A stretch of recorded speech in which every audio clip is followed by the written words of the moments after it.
Please introduce yourselves.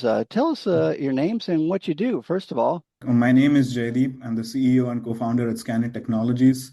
Been part of this domain for more than a few years now.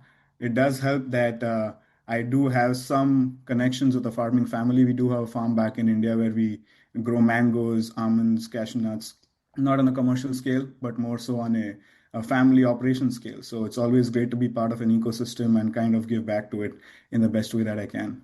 And how about you, Ryan? Yeah, Ryan French with Scanit Technologies. I'm the market development and sales lead and based out of Des Moines, Iowa. So, as an Iowa native, it's exciting to be bringing technologies like SporeCam and the Iowa Spore Warren Network and getting that set up locally, working with folks in the area and being able to get out in the field and see it put to use. Well, let's start by telling us a little bit just about the company, Scanit Technologies. Scanning Technology's flagship product is actually this device called the SporeCam. It's a real-time microscope that's constantly scanning the air 24 by 7 for invisible threats before they cause visible damage. Uh, it's a very interesting story on origin. The inventor of the product, Pete Manitou, actually invented this because he lost his son at the age of 18 months to airborne allergies. And back then, there was no device that could detect what was in the air and when. So as it turns out, the same device that can detect pathogens in the air for human health also can detect pathogens in the air for agriculture. And that's how the pivot to agriculture was made. And today we have at least 20 plus crops that we are detecting more than 20 diseases for globally. We are present in at least four continents today and have monitored nearly 30 to 40 million acres purely just in corn and soybean acres in the US Midwest. And we continue to add more plants, diseases, and acres to our coverage today. The underlying principle is pretty much the same. We are scanning the air for airborne particles, anywhere from 100,000 particles to a million particles a day. We are able to speciate and identify which of those particles are harmful pathogens like fungus, tar spot for corn, white mold for soybean, powdery mildew for grapes, and which ones are not. And then this data kind of gets relayed to agronomists, to farmers, to producers, to growers, co-ops, agribusinesses, either via a text alert, an email, a dashboard, so that they're able to make the decision about when and where. These are the two key questions that we're trying to answer here. When and where can somebody go and scout? When and where can somebody go and spray? And that is precisely what the SporeCam helps people identify. How do you find the most optimal window of spraying? How do you find the most optimal window of scouting before these visible impacts start to take hold? So today we can see that you have weather models that provide you a probability of disease. We are actually measuring the ground truth and providing an actual measured number saying, okay, is there actual disease in your air or not? We've got instances where farmers have told us that, hey, I don't see disease on the weather model. It says there is no risk, but I still see disease in the field on your spore cam. And that was precisely because the farmer that was in their neighboring vicinity did not do a great job at taking care of their farm. And so the disease flew in.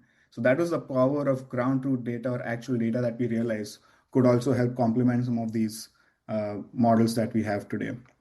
Uh, the tech on the AI side, I would say we are an AI enhanced product. We do use algorithms to ensure that we are not misclassifying tar spot as northern cornleaf blight or not misclassifying southern rust as white mold. And that is something that we do at the very core when we are building our optical fingerprinting library. So, with the talk about this Scanit Technologies launching this Iowa Spore Warren Network, tell us a little bit about this.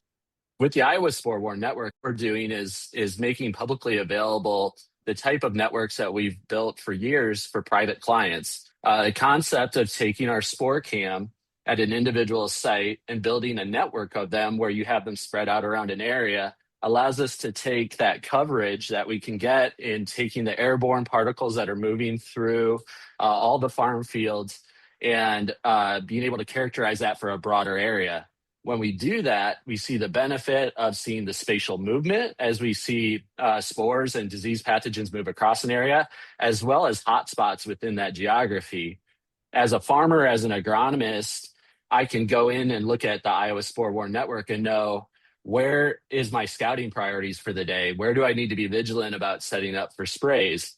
Because we're tracking 5 different corn and soybean diseases in the area, It also gives me a heads up on what type of spray combinations and strategy am I going to need, particularly as we go into the middle of July here. Guys will start to spray. We're going to have corn tasseling.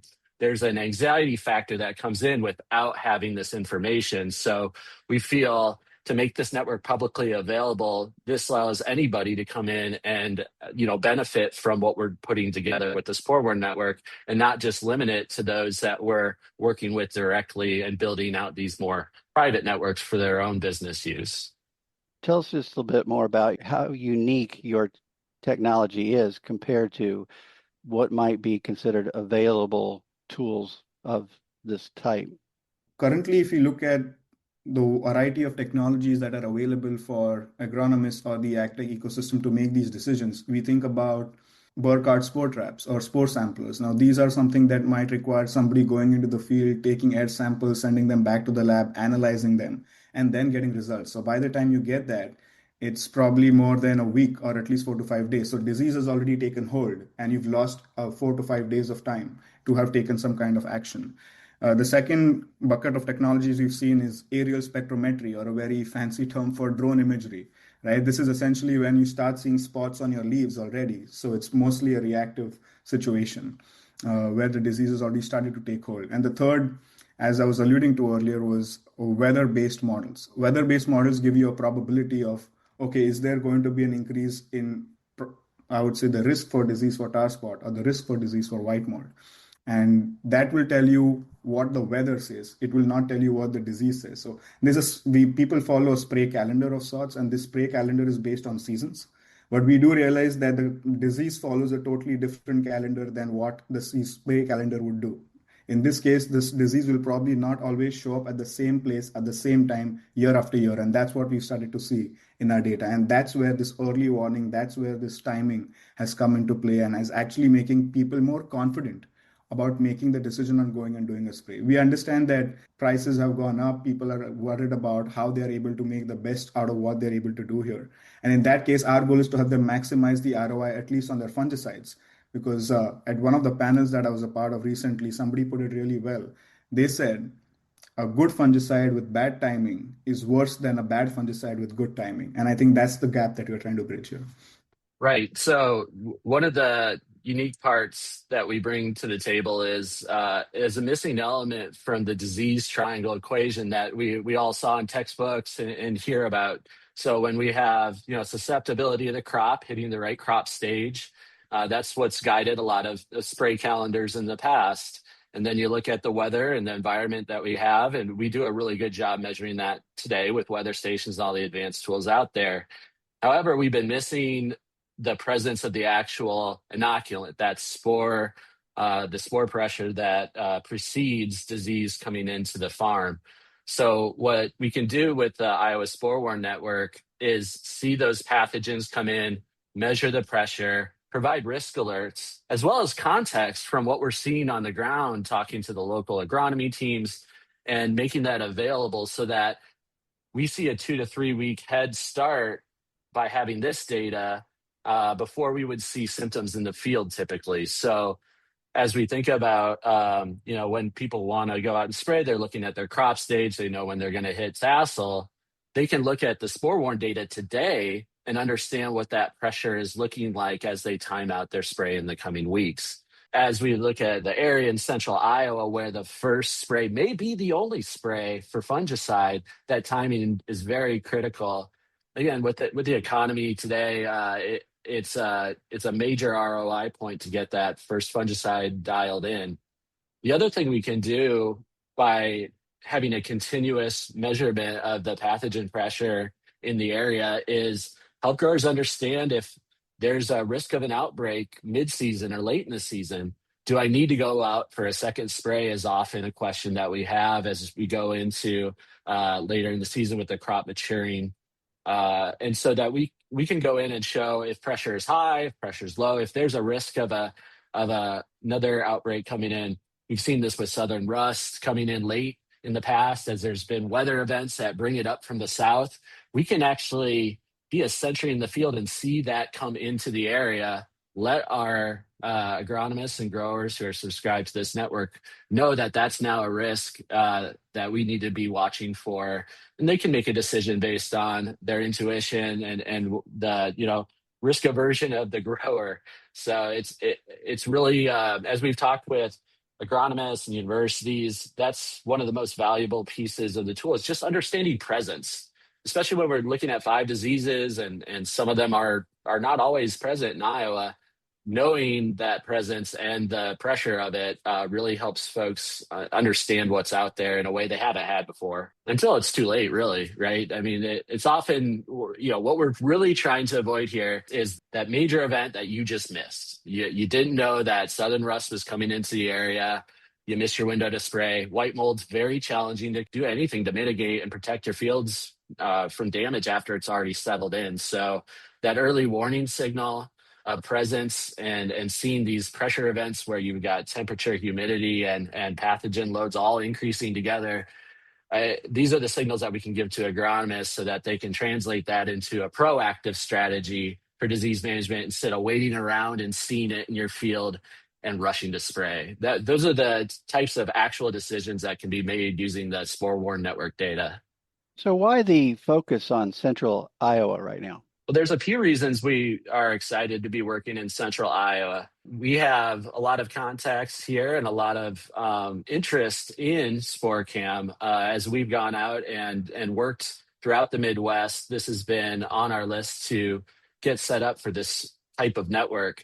Again, this is the first time that we're taking our SporeCam technology and building a network that folks can subscribe to. Anybody can come in at an affordable cost and making it accessible to these growers, these universities, retailers. There's all sorts of stakeholders that are very interested in this information. So not only is central Iowa really the center of where folks think about corn and soybeans being grown well, that are a high productivity area, but also we have a great local relationship with ag services provider Max Ag. With the Iowa Spore-Worn Network and a local partner like Max Ag, we can collaborate looking at the data, looking at what's happening as they walk fields and talk to customers on the ground, and work together to understand how that can translate into decisions and to a proactive strategy for those growers.